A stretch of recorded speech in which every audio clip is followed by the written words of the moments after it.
kawan-kawan, dan selamat pagi muncul ya. Oke, materi untuk pembahasan ini adalah mengidentifikasi ancaman terhadap tantangan, hambatan dan gangguan yang dihadapi Indonesia. Yang pertama, pengertian ancaman. Ancaman itu setiap usaha berkegiatan dalam negeri maupun luar negeri dinilai membahayakan kedaulatan negara, keutuhan wilayah negara, dan keselamatan segenap bangsa. Jenis sumber bentuk ancaman yang pertama, yang A itu adalah ancaman berdasarkan jenisnya.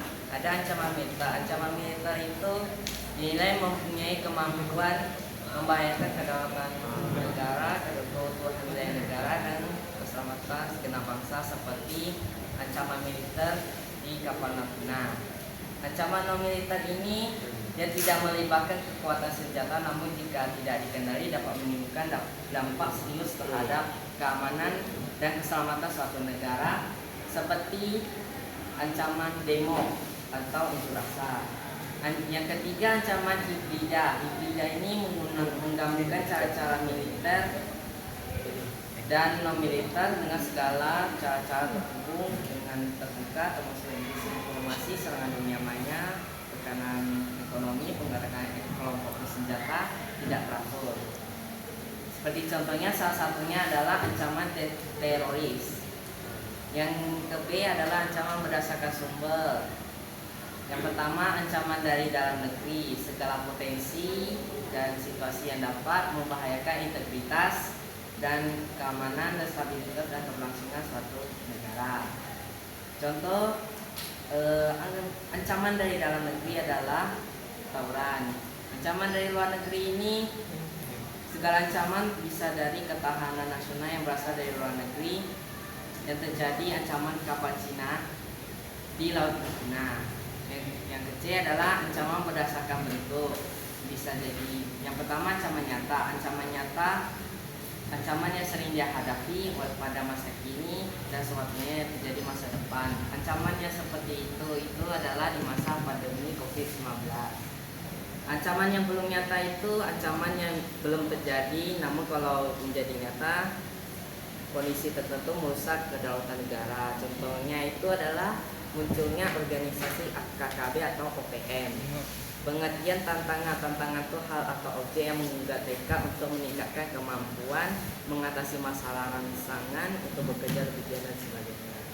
Tantangan yang dihadapi Indonesia adalah pertumbuhan ekonomi tidak seimbang. Indonesia menghadapi tantangan yang mencapai pertumbuhan ekonomi yang seimbang antara wilayah dan antara sektor ekonomi. Kestabilan tidak nilai tukar. Ketidakstabilan nilai tukar mata yang rupiah terhadap mata uang asing menjadi tantangan ekonomi yang signifikan. Ketidakpastian pasar terutama dalam sektor energi yang banyak serta dalam sektor pertanian menjadi tantangan ekonomi. Pengertian hambatan adalah suatu kondisi atau kegiatan menghambat atau mengganggu kemajuan atau kegiatan yang diinginkan. Hambatan yang dihadapi Indonesia adalah kesenjangan sosial. Kesenjangan sosial ini antara wilayah dan antara kelompok sosial yang signifikan dapat menghambat pembangunan sosial dan ekonomi. Stabilitas politik, menghadapi tantangan dan menjaga stabilitas politik di tengah perubahan kepemimpinan dan perubahan dalam struktur politik. Pengertian gangguan itu usaha yang berasal dari luar yang bersifat atau bertujuan untuk melemahkan atau menghalangi. Gangguan yang dihadapi Indonesia adalah perubahan iklim. Dampak negatif termasuk peningkatan frekuensi atau intensitas bencana alam dapat menghambat pembangunan dan kesejahteraan masyarakat. Pengelolaan sumber daya alam. Mengelola sumber daya alam yang terbatas dengan cara berkelanjutan dapat menjadi tantangan. Pembangunan infrastruktur.